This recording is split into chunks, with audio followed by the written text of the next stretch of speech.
Hi, welcome back to Fantasy Profits. This is our Week 9 waiver wire video. It's late Sunday night. Vikings just lost to the Saints. Heartbreaking. I'm a Vikings fan there. But thank you for joining us today for our waiver wire video. Before we get into the video, I want to say thank you to all you who have been part of the community for the year, last 2 years there. Thank you for watching, for subscribing, commenting. We really appreciate it. Help us to continue to grow the community, and you can do that a few ways. One, continue to like, comment, share the videos. As the community continues to grow and resources come in, we're going to pour those resources back into providing a better product for you guys, better audio, visual, better information for you guys, more timely matters so that you guys can make good decisions and continue to be successful at fantasy football.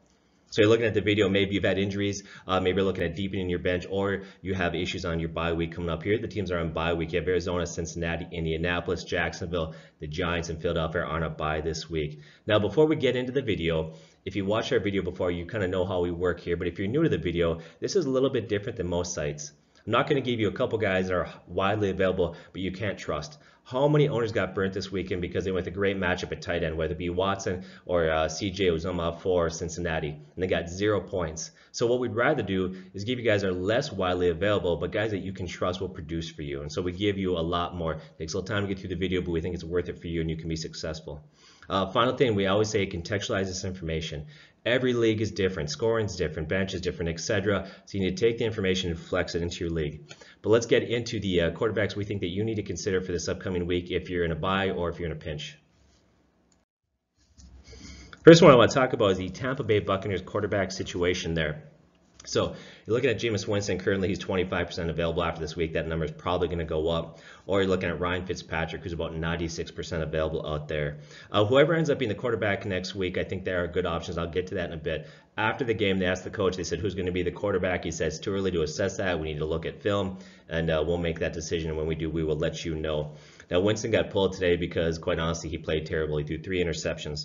With that said, I think he's a good fantasy quarterback. I want to say that. I didn't say a good quarterback. I said a good fantasy quarterback.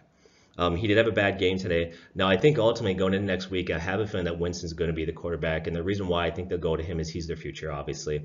Fitzpatrick is not going to be the future quarterback there. But maybe not. Maybe it's Fitzpatrick. Either way, no matter who it is, I think that they're good fantasy plays. This week, they're playing Carolina. Now, Carolina's going to be a tougher matchup than they've faced lately. But like we've been saying in all of our videos, that Tampa Bay defense is what makes these quarterbacks good fantasy options. That Tampa Bay defense is the worst in the NFL. They lost Quan Alexander this last week. That makes that defense on paper even worse. And so I think Carolina's going to put up a lot of points and they're going to be forced to throw a lot, and that makes them a good value play there. I also think looking at the quarterback situation, it reminds me why you don't need to panic or push for quarterbacks in the draft or early on. For example, I'm in a competitive 12-team keeper league, dynasty keeper league there. And so anyways, currently right now I'm first in the league in points. I had the most points again this week. First 4 weeks I streamed a quarterback, and then I've been going with Jameis Winston, who today, you heard me, but it doesn't matter because I have a good team. I was able to overcome it. It doesn't matter. I'm not even worried looking at next week or even beyond. Because I was able to focus on building out my bench, I got a plethora of talent there. I've got Lindsey and Cohen at running back. I've got Cooper Kupp on my bench. Those guys probably won't even crack my lineup this year. So once again, we just try to tell you over and over, our philosophy is don't panic on quarterbacks. Don't overspend. Don't take one too early. There will always be ones to pick up out there, and I think this is a reminder of why there's always good options out there. Baker Mayfield's a guy you may want to consider, 57% available out there, playing Kansas City, who allows the 6th most points to quarterbacks. And I think it's safe to assume in this one that the Browns will be playing catch up or playing from behind, and he's going to need to throw a lot there. Now, he has been a great quarterback, but I think as far as rookie quarterbacks go, he's played pretty well. Today, he had 180 yards and 2 touchdown passes. Not a great day, but he's a guy that's not a bad play if you're needing replacement this week. So you may want to consider Baker Mayfield in a game where I think he's going to have to throw the ball quite a bit to play catch up with Kansas City. Then there's Alex Smith out there, 57% available, playing Atlanta. Now, Atlanta is allowing the 3rd most points to quarterbacks. That's a defense that started the year, was supposed to be a much improved defense. Last year, they were quite a bit improved, but they lost some key defenders the first few weeks. Since then, the last 5 games, that defense has been allowing 34 points per game. That defense is terribly bad, so I think that Alex Smith is a good play. I think it also helps this week. You got Chris Thompson back, which is probably his best weapon in terms of his receiving ability. He's very active in the passing game. Jamison Crowder might be back next week, and so Alex Smith is a guy that you could consider out there. Another guy out there is Joe Flacco, 62% available out there. He's playing Pittsburgh, allow the 4th most points to quarterbacks. Now, last time he played Pittsburgh, it was in Pittsburgh. He went out at 363 yards passing, 2 touchdowns. I think Joe Flacco is a good play this week coming up there.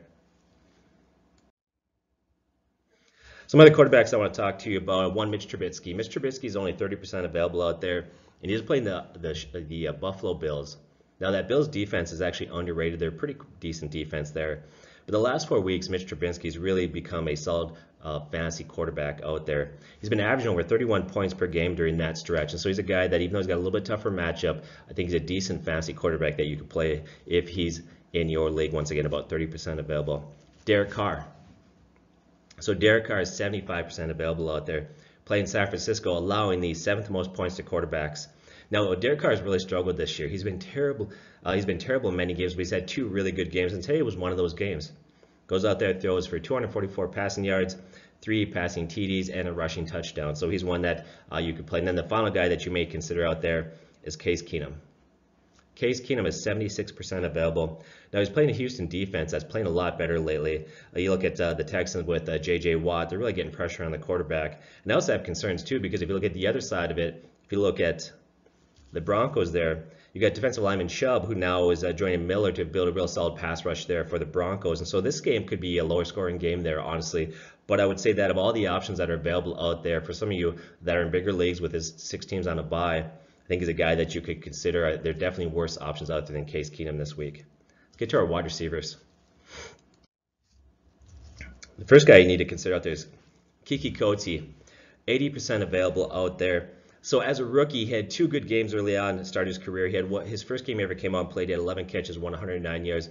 He follows it up in his second game, 6 catches, 51 yards, and a touchdown. And that was with Will Fuller in the lineup. Okay, so he had pretty good numbers once. And going back to the first game, he has 11 catches, 109 yards, follows it up, 6 catches, 51 yards, and a touchdown with Will Fuller in the lineup. Well, so we know Will Fuller now is out for the year with a torn ACL. And so I think this is a great opportunity there. I think if we look at Will Fuller and the production that he had. He had a stretch there. We had 10 touchdowns in a 10-game period when him and Watson were on the field together. And now Kiki Coutee is going to essentially become the number 2 guy there in that offense. I think he should be one of the top waiver grabs this week. Now, he may miss one more week. He's overcoming that hamstring injury, trying to get that healed up. But once he is back, this guy could be huge down the stretch. I think he needs to be flying off the waiver wire this week, Kiki Coutee, in light of Will Fuller's torn ACL. This guy's huge this week and moving forward. So we had a Devontae Parker spotting this week, right? Came out of nowhere, surprised everybody. Devontae Parker is 87% available. This week he's playing the Jets, who give the 3rd most points to wide receivers. Now, this guy's a former 1st-round pick, and at times in the league he's looked like he could be a star, but he's also had times where he's struggled.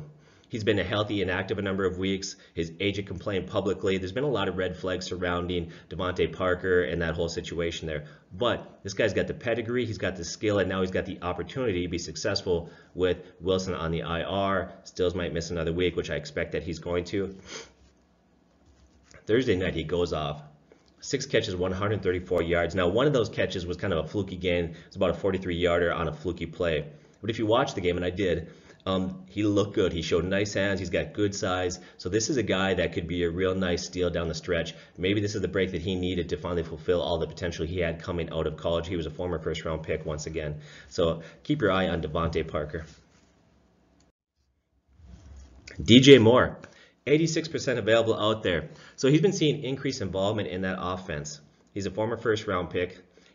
Got a really good resume coming out of college there. Today he has 5 catches, 90 yards. He adds that 2 rushes for 39 yards. This guy's had a nice progression from targets and usage from the very beginning of the season until now. I like that. I hate when guys have spikes. They can be anomalies. I like when guys see constant improvement. I think that sort of improvement that he has telling me this is just rookie development, a guy that we can start to trust. So the first 3 weeks in the NFL, here were his targets. He started out with 0, then he had 2, then he had 2, right? Goes up to 4 targets to 5, and this week he had 6. I love the progression there. I love the increase in targets. In Week 9, he's got a great matchup versus Tampa Bay. As we have previously mentioned, they are the worst defense in the NFL. Boyd today exposed him. Tyler Boyd had a huge game, so I think that he could have a good game there also.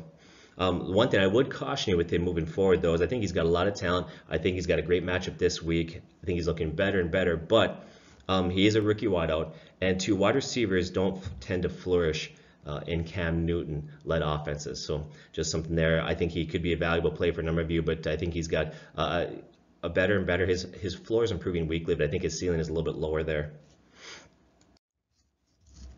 So yeah, Taylor Gabriel, wide receiver of the Bears, 45% available out there. So today he goes out 4 catches, 52 yards. They didn't need to throw a lot in that game. Now, I know last week he disappointed many owners versus the Patriots, but 3 of the last 4 games he's been good. Currently, if you really look at it, if you begin to break it down, look at targets, production, things like that, he's really become the most reliable wide receiver for the Bears at this point. So he's a guy that definitely needs to be owned. Don't let that 1 week for the Patriots there sour you on him. Let's talk about Chris Godwin. Chris Godwin was 48% available there. Today he didn't have a huge game per se, but here's why I'm bringing him up. Now, I don't think this is going to happen, but Deshaun Jackson requested a trade. Of course, the trade deadline is coming up this week. I don't think he's going to get traded, but if he were to get traded, Chris Godwin becomes the number 2 guy there. It increases his targets. He's already shown he can be productive. He's got a lot of talent. The coaching staff will love Chris Godwin there. And so I would only watch him, and I would only rush to grab this guy if they happen to trade Deshaun Jackson, which, by the way, for the record, I don't think is going to happen. But if it does, all of a sudden Chris Godwin becomes a very, very good weekly player as a wide receiver 3. Danny Amendola, 59% available out there versus the Jets. We mentioned previously, give the 3rd most point to wide receivers. Wilson out. Stills, I think, is going to be out again. Last week, he was ruled out quickly in the week. Now, typically, when a player is ruled out early on in the week, it's a pretty good indication that he's not close to returning. So I'd be very surprised if Still makes it back this week there. He's got higher targets lately. He even had a passing touchdown last game there on a gadget play. I think he has value in PPR leagues, but I would stay away from him if you're playing in standard leagues. There's Christian Kirk, 71% available out there. We previewed him here often. We've talked about him quite a bit. A very talented wide receiver coming out of college. He's drawn rave reviews from coaches and his peers. He's got good hands. He's quick. His numbers would be actually better. What's hurting him at this point, I don't think, is his talent or his ability or even his transition in the NFL. I think the quarterback play of Rosen is what's hurting him. Today has 3 catches, 42 yards, and a touchdown. He's going to be the type of wide receiver because the offensive line of issues that they're having and the quarterback play is going to be all or nothing. But if you're in a dynasty league, he's a guy that you got to stash on your bench. I think it's important that you grab him. Dante Moncrief. So Dante Moncrief there, 87% available. He's become the most reliable wide receiver for the Jags in an unreliable offense, whatever that's worth. For the last 5 games, he's had 37 total targets, 315 yards, and 22 catches. You know, you look at Westbrook, you look Cole, those guys seem to have some talent there, but right now the guy that I'd probably trust at this point is Dante Moncrief. So you may want to pick him up. He is 87% available. So I'm talking about some other wide receivers real quickly here. First one I want to talk about is Michael Gallup, wide receiver of the Cowboys, 94% available. He's a guy that I would probably say is more of a long-term play if you're in a dynasty league, especially now that they traded Amari Cooper there. The trade to bring in Amari Cooper to Dallas, I'm not really sure how that could affect him. It could go either way. One, they could decrease in targets and take a guy that wasn't getting a lot of action, a lot of targets, and make him less valuable. Or it could actually give him better matchups. Now, instead of facing the top corners, he could be facing some of those secondary corners that might open things up for him quite a bit. I wouldn't rush to grab this guy, but you need to add him to your watch list. Another one out there is Tajay Sharp, wide receiver for the Titans. He is 99% available out there. So his rookie year, this guy was all the rage in the preseason. Coaches talked about him. He was tearing it up. He looked great. He had somewhat of a quiet year, but a decent year as a rookie. Ended up with 41 catches, 522 yards. Well, he missed his sophomore campaign because of injury. He ended up tearing his ACL in the preseason, out for the year. Goes out last game, has 7 catches, 101 yards. I'm not high on him for a couple of reasons. I think he's got some potential there, but the offense is far from effective, and Marcus Mariota has struggled quite a bit. So he's a guy for me, just like Michael Gallup that I previously mentioned. I would watch him. If you're desperate, you could add him, but he's somebody to put on your watch list and keep an eye on him. Then the final guy to talk about is David Moore, wide receiver of Seattle, who is 97% available. 4 touchdowns the last 3 games. Say he goes off for 97 yards. Also, that's good. Concern I have for him right now is that Baldwin and Lockett really are ahead of him on the depth chart. So he's another one that's got a lot of potential, but he's hardly a lock or something that you could trust at this point. Now, what I'm going to do at this point, I'm just going to share a bunch of quick hitters. Guys that probably aren't highly available in your league, but never assume, check, you never know. I know many owners who have been reluctant to drop a player, but in the league that they have short benches. I play in a league where it's 16 teams and we only have 5 players on our bench. So a lot of times you're some when your quarterback and defense, some of these things are off, or other positions, have to drop a player that maybe you don't want to. So never make any assumptions, look at it. Some players that I think we'll talk about are not readily available, but you should look at is one, John Brown and Michael Crabtree, wide receivers of the Ravens. Both 15% available. Now, I want to say this. if they're out there, I think you should grab them, or you may want to consider trading for them if you can get them somewhat cheap. And here's why. They've got a great schedule to finish the year and even heading into the playoffs. So if you're looking to begin to prepare your team for the playoffs, those are guys that you may want to have on your roster. I wouldn't start either one of those as a wide receiver 1 or 2, but they'd be a great wide receiver 3 or flex play. Listen to the schedule that these guys have. Okay, so the Ravens play Cincinnati. They allow the 12th most points to wide receivers, and near the bottom in the league is overall defense. They play Pittsburgh. They allow the 4th most points to wide receivers. They play Oakland, that allow the 5th most points to wide receivers. They play Atlanta, who allow the 2nd most points to wide receivers. They play Tampa Bay, that allow the 3rd most points to wide receivers, and like we previously mentioned, Tampa Bay's defense overall is worse in the NFL. And they play Kansas City, which that's going to be a higher scoring game that they'll need to throw the ball quite a bit. And so, guys, if they're out there, I'd pick them up, or you may even want to trade for them if you're in a league where you start wide receiver 3 or a flex play. Another guy out there is Devin Funchess, about 15% available, playing Tampa Bay this week. Great matchup. Tyler Lockett is about 20% available out there. Had another touchdown today. That's 6 and 7 games. He's a guy that is currently touchdown dependent as far as his production goes. His catches and yards are lower, but he does have value. Sterling Shepard is about 20% available out there. He's a guy that you got to have. He's quietly on pace for over 1,000 receiving yards right now. I don't know why he's out there in so many leagues. He should be on everybody's roster, or he should be unavailable in almost every league out there. Sammy Watkins, about 14% available. Now, he had a good game today. Now, he's a guy that's going to be inconsistent, but he's a guy that you could pick up and start in games. Here's when I would start them. I would start him in games that can potentially higher scoring, where there's going to be high volume and a lot of targets. That's where I would trust him. In other games, because of where he's at in target usage, things like that, I probably wouldn't depend on him. There's Marvin Jones. I want to talk about him briefly. He had a good game today. Went out and had 2 touchdowns, over 100 yards. He is 20% available. So what happened there? Because if you look at trending, this guy was trending downwards. His targets were dropping, his production was dropping. Galladay and Tate were ahead of him. And so for a lot of people, we advise sitting. I still think in retrospect that was the right advice. There will always be anomalies. Stick to good stats and numbers, and in the end, you're going to be successful. I think what happened today was what we call game flow. They fell behind quite a bit early. They had to throw a lot. The million-dollar question for all of us, if you're looking at Marvin Jones, was today's play a resurgence, or was an anomaly based on one game matchup and game flow? And so right now, I love what he did, but I'm not sure I'd be comfortable trusting starting him next week unless there's an injury to either Tate or Galladay. That might affect it. We'll watch this week, see what reports come out of Lions camp there. There's Larry Fitzgerald, about 30% available. A lot of people dropped him. They got impatient, frustrated. I don't blame you. He's very unproductive. Rosen has been bad at this point, but recently he's starting to play better. His production is going up. And as Rosen plays better and improves, the statistics for Larry Fitzgerald are going to improve. And then the final was Cortland Sutton, wide receiver of the Denver Broncos out there, about 30% available. There's been a lot of talk right now that Demaryius Thomas might get traded. Teams have inquired about them. In fact, one team specifically is the New England Patriots. So if Thomas gets traded away, that means Cortland Sutton becomes the number 2 guy there. He's a big physical receiver, got a lot of potential. He's been fairly successful in limited time at this point, so he's a guy to keep your eye on. Let's get to some running backs. Josh Adams, running back for the Philadelphia Eagles, 99% available out there. For me, looking at, he should be close to the number 1 waiver wire ad this week, or at least near the top there. At least he should be on everybody's radar. He may or may not be. So he's a guy that's 6'2", 225. He's a big physical back. He's an undrafted free agent from Notre Dame. Now, a lot of people get scared away when you think about undrafted free agents, but I'm going to tell you, don't let that bother you. There's been a lot of undrafted running backs that have come in the NFL, been very successful. I think about Arian Foster. You look at Priest Holmes. If you're new to the game and you don't know about who Priest Holmes is, take a look at his numbers. This guy had some huge years there.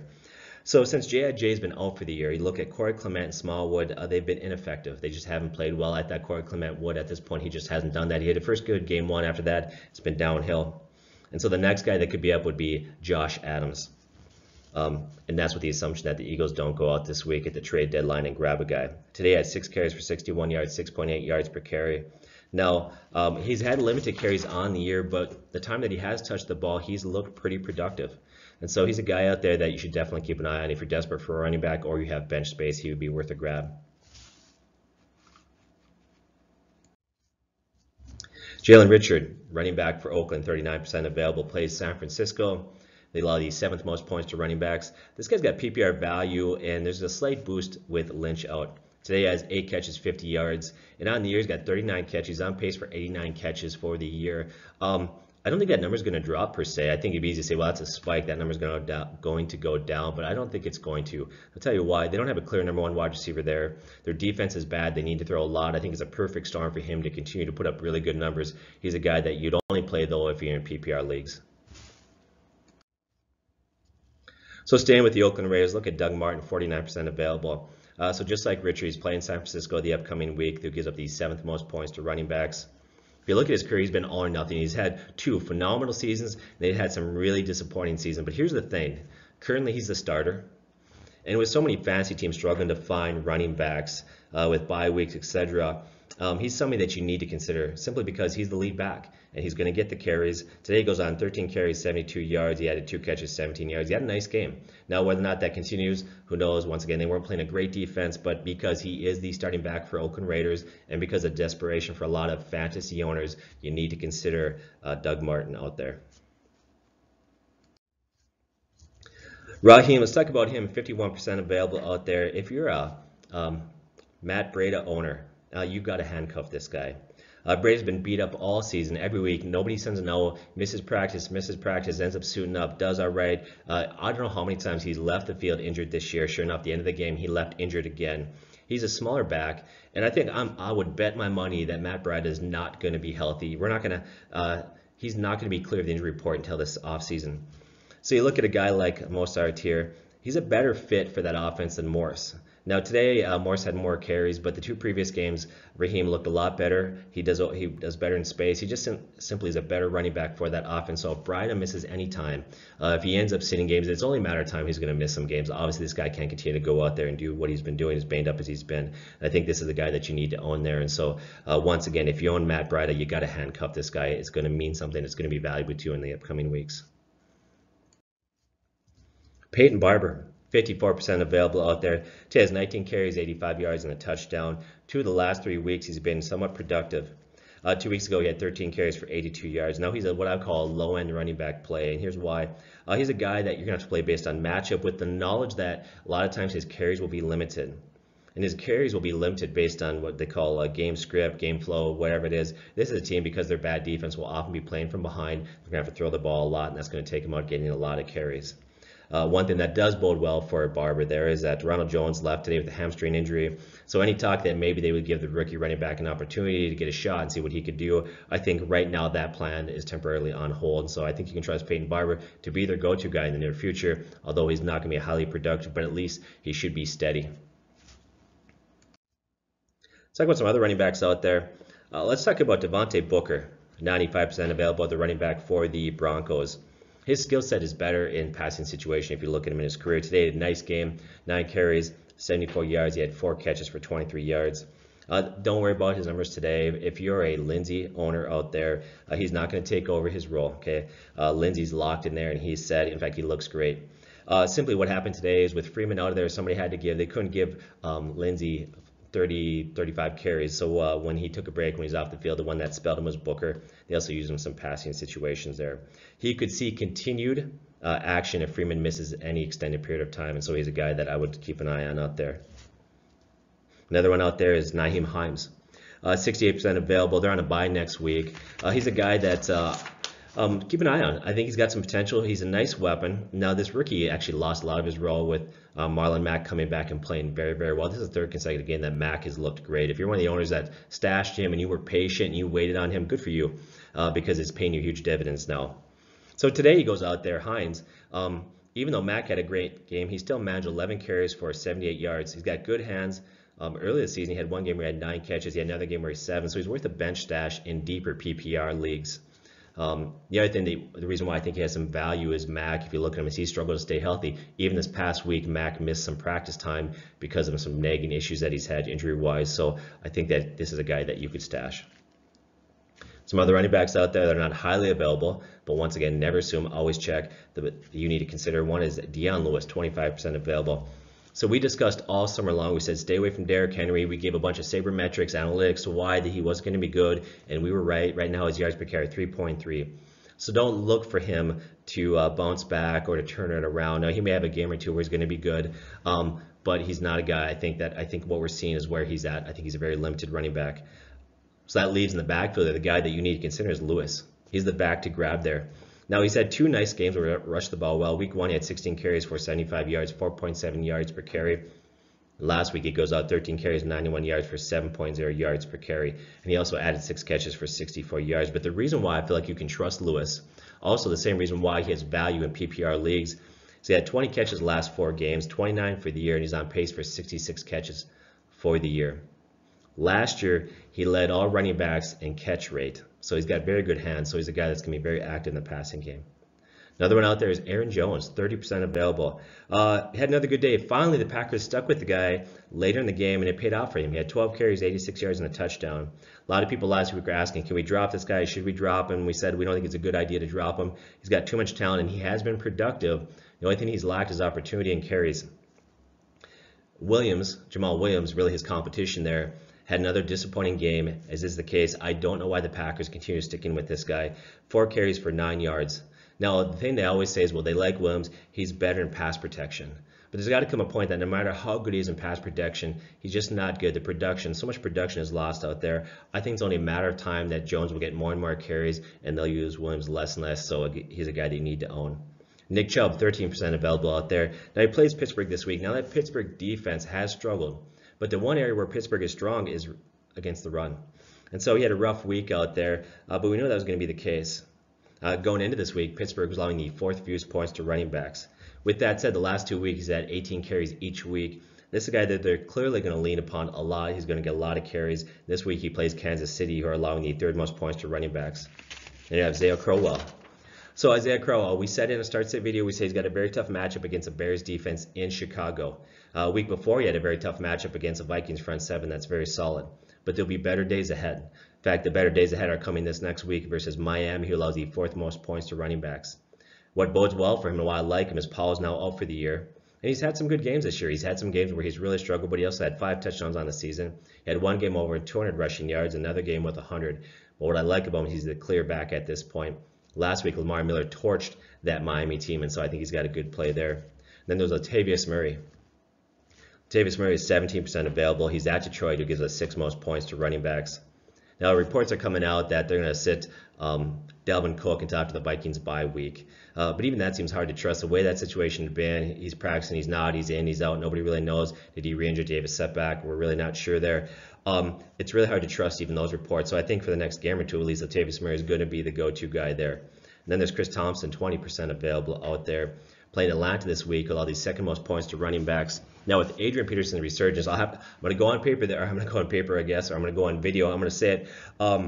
Adrian Peterson was a guy that I like. I'm a Vikings fan, had him here for many years, but last couple of years he has really struggled, and he has really struggled against good run defenses. He's had some success against really poor run defenses, but overall we felt like he's not a guy that would be consistently good. So far I've been dead wrong. He's been phenomenal. I'm happy for him. He's doing really well. But because of his resurgence, that means that Chris Thompson only has value in PPR leagues. But he does have value in PPR leagues, so consider him. And the final guy is Austin Eckler, 29% available. Now, Melvin Gordon missed time in London there because of a hamstring injury. Everything points to him being fine and ready to play this week. But if he misses any time, and the one thing that the NFL has taught us this year is these hamstring injuries are tricky. They're constantly a recurring issue. And so he's a guy that is a great handcuff to have out there, or somebody to put on your bench just in case. Let's get to our tight ends. So our tight end position, it's a rough position right now. It's just really hard to find tight end production that you can trust. Example is CJ Uzomah, the tight end for Cincinnati. So we had some pushback this week in our start-sit video. In our start-sit video, we said he's got a good matchup playing Tampa Bay, allowing the 2nd most points to tight ends, but we said he's not a great play. And the reason why is because there's 2 things you need there. You need good matchups and you need talent. And a lot of these guys might fall into the good matchup, but they're average talent at best. And it leads to inconsistent days like we saw today. 4 targets, 0 catches. Also happened with Watson out there.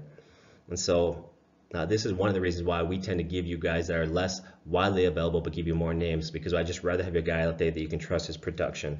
And then another thing that I think of as I talk about tight end production, in our philosophy when we approach it, we tend to grab our tight ends early in the league. If you have to start a tight end in your league that does that, I'll grab my tight end typically early in other owners, because I know later on I can typically find production at wide receiver, running back, but tight end is very hard to do that unless you get some good breaks.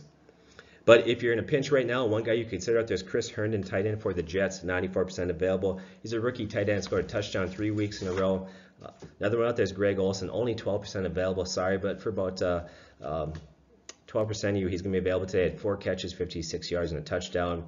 He'll have a nice role moving forward, barring no setbacks injury-wise. O.J. Howard, 17% available today. He goes out 4 catches, 68 yards, and a touchdown. He's had 3 games in a row over 60 yards. And Evan Ingram, he's about 20% available. He had a touchdown today. He had a great rookie season. This guy's the real deal. You can trust him. Austin Hooper is about 31% available. Now, he had some good weeks, but some of the success that he had a few weeks ago were due to some really great matchups that he had against some defenses that allow a lot of points to tight ends. So I think Austin Hooper is a guy that you can pick up. I think he's going to be a decent play, but don't expect weekly games like he had versus Pittsburgh and Tampa Bay that were matchup based. Then there's Benjamin Watson, 51% available. Playing the Rams, they allowed 10th most points to tight ends. Well, I lost a game tonight because of Watson, because he got 0 points. My tight end was on a bye. And so he's a guy that's got a good matchup, but he's not, I can't promise you a lot to have good numbers there. And then the final guy is Jack Doyle. Jack Doyle came back today. Probably the number 1 tight end needs to be grabbed out there. He's 75% available. That offense, I think, can support 2 tight ends. Eric Ebron has carved out a nice role in that offense, but I think Doyle will be just fine there. It makes me think often about Hernandez and Gronkowski back in the day. Now, they do take away value from each other, but Doyle goes out today, 6 catches, 70 yards, and a touchdown. Here's some defenses to consider if you're looking in a bind there. 1, Carolina versus Tampa Bay. 56% available out there against Tampa Bay, getting up the 10th most points to defenses, and that number is probably going to get worse next week. The other one is Kansas City versus Cleveland, 71% available. Cleveland gives up the 9th most points to defenses. That Chiefs defense is getting better. The first 2 weeks, they had just a total of 2 sacks. Last 6, they've had 22. They're getting pressure on the quarterback. Nice thing about it is that offense for Kansas City puts points on the board. That forces the opposing quarterback to have to throw. Whenever they have to throw, it creates sack opportunities, strip sacks, fumbles, things like that. And so I think they're a nice play next week. So those are a few people that we think you should consider if you're in a pinch. Once again, any questions, thoughts that you have, feel free to share on the bottom. Thank you so much for joining us. God bless.